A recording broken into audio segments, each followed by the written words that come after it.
அஸ்ஸலாமு அலைக்கும் வரஹ்மத்துல்லாஹி வபரகாத்துஹு. அல்ஹம்துலில்லாஹ் ஸலாத்து வஸ்ஸலாமு அலா ரசூலில்லாஹ் முஹம்மது இப்னு அப்துல்லாஹ் அம்மா பாத். அன்பிற்குரிய சகோதரர்களே, கடந்த சில நாட்களுக்கு முன்பதாக நீங்கள் அனைவரும் வாட்ஸ்அப் தளத்திலே ஒரு காணொளியை பார்வையிட்டிருப்பீர்கள். அது என்னென்று சொன்னால், ஒரு கெலியோயா பகுதியில் ஏலெவல் படிக்கக்கூடிய ஒரு மாணவியை ஒரு கருப்பு வேனில் வந்து, இப்போ வெள்ளை வேன் கருப்பு வேனாக மாறிடுச்சு, கருப்பு வேனில் வந்து ஒரு சாரார் கடத்தி கொண்டு செல்கிறார்கள். அந்த காட்சியை பார்க்கும் பொழுது மனசுக்கு ரொம்ப ஒரு பயம் ஏற்படக்கூடிய ஒரு நிலை இருந்தது. பெண் பிள்ளைகளை பெற்றவர்கள் அந்த பெண் குழந்தைகளை எவ்வளவு கஷ்டத்துக்கு மத்தியில் எவ்வளோ பாதுகாப்பு கொடுத்து வளர்க்கிறாங்க. கல்விக்காக வேண்டி இப்படி வெளியில் அனுப்பினா அந்த குழந்தைகள் அவர்கள் நல்ல வழியில் கல்வியை முடித்து வர நினைத்தாலும் சமூகம் அவங்கள பாதுகாப்பாக வைக்க விடுதில்லை. அப்போ ரொம்ப ஒரு கொடூரமான ஒரு நிலை. கல்விக்காக கூட வெளியில் அனுப்பக்கூடாது என்ற அளவுக்கு உள்ளத்துக்கு அச்சம் வந்தது. எல்லா பெண் குழந்தைகளையும் பெற்றவர்கள் இதை நினைத்திருப்பார்கள். ஏனென்றால் அந்த காட்சி அப்படி இருந்துச்சு. ஏன் இப்படி கொடூரமாக பட்ட பகல்ல இப்படி கடத்துறானே என்றதெல்லாம் நினைக்கும் போது ரொம்ப பயங்கரமானதாக இருந்தது. அப்போ நபி ஸல்லல்லாஹு அலைஹி வஸல்லம் அவர்களுடைய ஒரு பொன்மொழி இந்த சமூகத்திலிருந்து தூரமாக்கப்பட்டதும் இதற்கு காரணமாக இருக்கிறதா என்பதை நாம் சிந்திக்க தோன்றுகிறது. நபி ஸல்லல்லாஹு அலைஹி சொல்றாங்க, லா துசாஃபிரில் மர்அத்து இல்லா மாதி மஹ்ரமின். ஒரு மஹ்ரமுடைய திருமணத்துக்கு தடை செய்யப்பட்ட ஒரு ஆணின் துணை இல்லாமல் ஒரு பெண் பயணங்களை மேற்கொள்ள வேண்டாம் என்று சொல்கிறாங்க. அப்போ ரசூல் ஸல்லல்லாஹு அலைஹி வஸல்லம் அவர்கள் மஹ்ரமான ஆண் துணையோட பெண்களை வந்து நீங்கள் அழைத்து செல்லுங்கள், தனிமையில் செல்ல வேண்டாம். ஏனென்றால் எந்த நேரத்திலும் பெண்களை வேட்டையாடக்கூடிய கொடூர மிருகங்கள் வெளியில் காத்து கொண்டிருக்கிறார்கள் என்ற செய்தி அதற்குள்ளே இருக்குது. இப்போ பாதுகாப்பான ஒரு சூழல் இருக்கும் என்று சொன்னால் தனிமையில் கூட பயணம் ஒன்று சென்று வரலாம். அந்த சம்பந்தப்பட்ட பாடசாலை மாணவி கல்வி கற்கக்கூடிய பாடசாலையிலிருந்து அவங்க தங்கி படிக்கக்கூடிய ஹாஸ்டலும் ரொம்ப நெருக்கமாக ஒரு 500 மீட்டர் கேப்பில் தான் இருக்குது. அது ஒரு சிறிய தூரம்தான். ஒரு பாதுகாப்பான சூழல் இருந்தால் தனிமையில் செல்வதை கூட இஸ்லாம் நமக்கு தடுக்கவில்லை. ஆனால் அந்த 500 மீட்டருக்குள்ள கூட பாதுகாப்பு இல்லாமல் போச்சா இல்லையா? அப்போ என்ன நினைக்கணும்?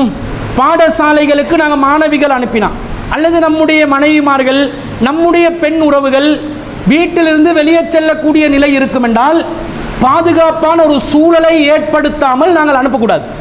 அதில் கவனம் செலுத்தணுமா இல்லையா? இது அந்த பெண்கள் மீது சந்தேகப்படுவதாக அந்த பெண்கள் கருதினாலும் பரவாயில்லை, அப்படி நீ நினைச்சாலும் பரவாயில்லை.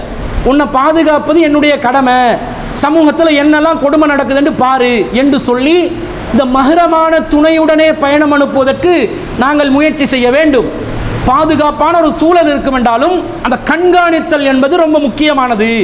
எங்கே போகிறாங்க, எத்தனை மணிக்கு போனாங்க, அவங்க எந்த இடத்தை சென்றடையணும், அதுக்கு எத்தனை மணி நேரம் ஆகும், அந்த இடத்தை சென்றடைஞ்சிட்டாங்களா இல்லையா என்றதை பார்க்கணும். அதுக்காக ஃபோனுக்கு ட்ரெக்கரெல்லாம் போட்டு அதெல்லாம் அப்படி ஃபாலோ பண்ணக்கூடாது. அது துருவி துருவி 6000 மாதிரி போயிடும். ஆனால் பாதுகாப்பு முக்கியம். இதை நாங்கள் படிக்கிறோம். சரி, நடந்த சம்பவத்தில் என்னதான் நடந்திருக்குதுன்னு பார்த்தா இது வந்து யாரோ ஒரு 3வது சாரர் வந்து கடத்திட்டு போன மாதிரி தான் எல்லாரும் பயந்தோம். பார்த்தா குடும்பத்துக்குள்ள பஞ்சாயத்து. என்ன குடும்ப பஞ்சாயத்து? கொடுக்கல் வாங்கல் மேட்டர். அந்த பெண் குழந்தையுடைய தந்தை கடத்தி சென்ற இளைஞனுக்கு ஒரு அமௌண்ட் கொடுக்கணுமா. அந்த அமௌண்ட் அவன் சரியா தரையில்லைன்றதுனால இவளை கடத்தியாவது குடும்பம், ஒரு சகோதரி சகோதரனுடைய பிள்ளைகள், இவங்களை வந்து இந்த அளவுக்கு கடத்துற அளவுக்கு ஒரு இளைஞன் முன் வருகிறான் என்று சொன்னான். அடுத்தது இந்த சமூகம் பின்தங்கி இருக்கக்கூடிய இடம் என்ன? இப்போ வந்து மீடியாவில் பேசுகிறாங்க, நாங்கள் அப்படி கொடுக்க வேண்டிய இருக்கல, இப்படி கொடுக்க வேண்டி இருக்கல, அவர் தான் எந்த மகனுக்கு கொடுக்க வேண்டி இருந்துச்சு, இவர் தான் எனக்கு தர வேண்டி இருந்துச்சு பேசுகிறாங்க. ஆனால் அடிப்படை என்ன? கொடுக்கல் வாங்கல். இந்த கொடுக்கல் வாங்கலுக்கு இஸ்லாம் என்ன சொல்லுது? எழுதி கொள்ள சொல்லுதா இல்லையா? எதை கொடுக்கிறதாக இருந்தாலும் உரிய முறையில் ஆவணப்படுத்தி கொள்ளுமாறு இஸ்லாம் சொல்கிறதா இல்லையா? 50 லட்சம் கொடுத்தீங்கன்னு சொன்னால் 50 லட்சத்துக்குரிய ப்ரூஃபை வச்சுக்கோங்க. அவன் தரலையா, மறுக்கிறானா, எடுக்கவில்லை என்று சொல்கிறானா, குடும்பத்தை அழைச்சி அந்த குடும்ப ரீதியாக பேச்சுவார்த்தையை நடத்துங்க. அப்பையும் அவன் ஃப்ராடுத்தனம் பண்ணி காசு தர முடியாதுன்னு மறுத்தால் நீதிமன்றத்தை அணுகக்கூடிய விதத்தில் அந்த காசு விஷயங்களில் நாங்கள் எழுத்துக்கு கொண்டு வரக்கூடிய பழக்கத்தை ஏற்படுத்திக் கொள்ளுமா இல்லையா? குர்ஆன்றது கட்டளை 2வது அத்தியாயத்தில் 282வது வசனத்தில் கொடுக்குற காசு நீ திரும்ப பெறக்கூடிய காசா இருந்தால் எழுதி கொள்ள சொல்கிறான். எழுதி கொள்ளணுமா இல்லையா? எழுதி கொள்ளலை. கேட்டால் அவன் இல்லைன்றான், கொடுக்க வேண்டியது இல்லைன்றான். இவனுக்கு அதை எடுக்கிறதுக்கு வழி தெரியல. உன்ட மகளை கடத்தி எடுக்கிறேன் பாருன்னு எடுத்தான். இவன் கையாண்ட முறை இந்த சமூகத்துக்கு எவ்வளோ பெரிய ஒரு ஆபத்தை கொண்டு வந்து நிறுத்துது, எவ்வளோ பெரிய ஒரு கொடூரம். காசு எடுத்துக்கொள்ளணும், அவ்வளோதான். இதுக்கு வழி பண்ண முடியாதுன்றதுனால கடத்தல் என்ற ஒரு ஆயுதத்தை கையில் எடுத்தா, இதே முஸ்லீம் பெண்கள் நாளைக்கு இன்னொரு இடத்துல கடத்தப்பட்டால் என்ன நாங்கள் நினைப்போம்? குடும்ப பஞ்சாயத்து போல கடனை தீர்த்து கொள்றதுக்கு தூக்குறாங்க, இப்படி நினைப்போமா இல்லையா? எவனாவது அந்த சம்பந்தப்பட்ட மாணவிய தேடுறதுக்கு எல்லாரும் சமூக வலைத்தளங்களில் உதவி செய்தார்கள். பாதுகாப்புத்துறையும் உதவி செய்து அவங்களை எப்படியாவது ஒரு கொடூரம் நடக்காமல் பாதுகாத்து கொள்ள முடிந்தது. இதை ஒரு முன்மாதிரியாக வேற யாராவது எடுத்து செஞ்சா என்ன நிலைமை? இந்த சமூகத்தின் பெண்களுக்கு என்ன பாதுகாப்பு? எவ்வளவு ஒரு மிக கடுமையான ஒரு குற்றத்தை அந்த சம்பந்தப்பட்ட இளைஞன் செய்திருக்கிறான். அவனுக்கு காசு வர வேண்டியது 100க்கு 1000 மடங்கு உண்மையாகவே இருந்தாலும் இந்த வழிமுறையை கையாளலாமா? இதுதான் இஸ்லாமிய மார்க்கம் நமக்கு கற்றுத்தருதா? என்ன விளங்குது? ஒரு விஷயம், இழந்த விஷயத்தை எப்படி மீள பெற்றுக்கொள்ளணும் என்ற அறிவு இல்லை. எதுக்கு மார்க்கத்தை பார்க்கறது இல்லை, ஹலால் ஹராம் பார்க்கறது இல்லை. நான் ஒரு காரியத்தில் ஈடுபட போறேன், இது மார்க்கம் எனக்கு அனுமதித்த காரியமா இல்லையா என்று எவனாவது பார்க்கிறானா? பார்க்கிறான் இல்லை. அவன் மனசு எதை சொல்லுது? மனோ இச்சையை பின்பற்றுகிறார்கள். எது மனசு சொல்லுதோ அதைத்தான் நடைமுறைப்படுத்த வேண்டும் என்று நினைச்சுதான் இந்த காரியத்தில் ஈடுபட்டா எவ்வளவு பெரிய ஒரு பாதிப்பு. இதுக்கெல்லாம் கடும் தண்டனைகள் கொடுக்கப்பட வேண்டும். பாதுகாப்பு துறை சிரிக்கிறான இருக்கு இதெல்லாம் பார்த்து. என்னடா நீங்க, என்னடா சமூகம் நீங்க, காசு விஷயங்களுக்கு இப்படி ஆடா நீங்க. அவங்க காசு விஷயத்தில் கொஞ்சம் கஷ்டப்பட்டு கொண்டு இருக்கிறவங்க தானே, அல்ல இந்த சமூகத்துக்கு பரக்கத்தை கூடியா கொடுத்துருக்கிறான் தானே. அவன் பார்த்து சிரிக்கிற அளவுக்கு, நையாண்டி பண்ற அளவுக்கு நிலைமை மாறி இருக்குது. கவனமாக இருங்கள். இந்த பொருளாதாரம் என்று வரும் பொழுது நாங்கள் அல்லாஹ் ரசூல் என்ன சொல்லியிருக்கிறாங்கன்றதை பார்த்து தான் இருக்கணும். இல்லையா மனோச்சப்படி வாழுவோமா? அல்லாஹ் சொல்கிறான், ஃபதர்ஹும் அவர்களை விட்டு விடுங்கள், யஹூலு அவர்கள் வீணில் மூழ்கட்டும், வயல் அபு நன்றாக விளையாடட்டும். அல்லாஹ் சொல்றான், நன்றாக விளையாடட்டும், நன்றாக வீணில் மூழ்கட்டும், அவரை விட்டு விடுங்கள். ஹத்தா யுலாகு யௌமஹும் அல்லதி யுஅதூன் அவர்களுக்கு வாக்களிக்கப்பட்ட ஒரு நாள் இருக்கிறது, அந்த நாள் வரைக்கும் அவர்களை விட்டு விடுங்கள். அந்த நாளை நான் பார்த்துக்கொள்றேன். இஷ்டப்படி வாழ்றியா? இஷ்டத்துக்கு வேலை செய்வியா? அல் குர்ஆன் என்ன சொல்லியிருக்குதுன்னு பார்க்க மாட்டியா? ஹதீஸ் என்ன சொல்லியிருக்குதுன்னு பார்க்க மாட்டியா? இஸ்லாமிய வழிகாட்டல் என்னன்னு பார்த்து வாழ மாட்டியா?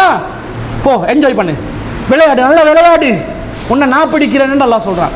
அப்ப இந்த கொடூரமான நரகத்தில் இத்தகையவர்கள் சிக்குவார்களா இல்லையா? இந்த சம்பந்தப்பட்ட பாவமான காரியத்தில் ஈடுபட்டவர்கள் இஸ்திக்பார் செய்து கொள்ள வேண்டும். அதே நேரத்தில் ஒரு ஹீரோவாக கருதக்கூடிய ஒருவன் அந்த இடத்துல வந்து நின்றான் பாருங்க. இங்க பார்த்த ஹீரோ யாரு? நிஜ வாழ்க்கையில் அதை கடத்தி போற நிகழ்வை பார்த்து வேகமா பாஞ்சி அந்த வாகனத்துக்குள்ள இருந்து பெண்ணை திரும்ப வெளியே எடுக்க பார்க்கிறான். அதனால் அவனுக்கு காயம் ஏற்படுகிறது. ஆனா அவனுக்கு அல்லாஹ் அருள் புரிய வேண்டும். தன்னுடைய உயிரை கூட பணயம் வைத்து இந்த சமூகத்துக்கு ஒரு ஆபத்தண்டு வருகின்ற நேரத்தில் முன்னுக்கு வந்து நிற்கிறான் பாருங்க. இவர்கள் நபிகள் நாயகம் காட்டின அந்த வழிமுறை, மன் ரஆ மின்குமுல் முன்கர ஃபல்யுகையிர் பியதிஹி உங்களில் யாராவது ஒரு தீமையை கண்டால் கரத்தால் தடுக்கட்டும். ஃபஇல்லம் யஸ்ததி அதற்கு சக்தி இல்ல, ஃபபிலிசானிஹி நாவால் தடுக்கட்டும். ஃபஇல்லம் யஸ்ததி அதற்கு சக்தி இல்லையா, ஃபபிகல்பிஹி அப்பதான் உள்ளத்தால வெறுத்து போகணும். எல்லாரும் வேடிக்கை பார்க்குற நேரத்தில் ஒருத்தன் குதிச்சு பாதுகாத்து எடுக்க நினைக்கிறானா இல்லையா, அவனுடைய அந்த முயற்சி வெற்றி பெற்றதா இல்லையான்றது ரெண்டாவது விஷயம். முயற்சி செய்தானா இல்லையா? இப்படி சமூகத்தில் அநியாயங்கள் கொடூரங்கள் நடக்கும் பொழுது சட்ட ரீதியாக சட்டத்துக்கு மாற்றமான வழிமுறைகளை கையாமல் அதை தடுப்பதற்கு நாங்கள் முன்வர வேண்டும் என்பதும் இஸ்லாம் காட்டக்கூடிய ஒரு வழிமுறையாக இருக்கிறது. இத்தகைய நல்ல பழக்கங்களும் நம்ம சமூகத்தில் ஒரு சிலரிடம் இருக்கத்தான் செய்து அதையும் இந்த இடத்துல நன்றி உணர்வோடு நாங்கள் பாராட்ட கடமைப்பட்டிருக்கிறோம் என்பதனால் குறிப்பிடுகிறேன். எனவே இது போன்ற நிகழ்வுகள் நம்முடைய வாழ்க்கையில் நிகழாமல் குர்ஆன் சுன்னாவே நம்முடைய வாழ்க்கை வழிகாட்டியாக வைத்து வாழ்வதற்கு கடமைப்பட்டிருக்கிறோம். வல்ல ரஹ்மான் அத்தகைய ஒரு நல்ல வாழ்க்கையை வாழ்வதற்கு நம் அனைவருக்கும் அருள் புரிவானாக என்று கூறிக்கொண்டு விடை பெறுகிறேன். வாஹிரு தாவானா அனில் ஹம்துலில்லாஹி ரப்பில் ஆலமீன்.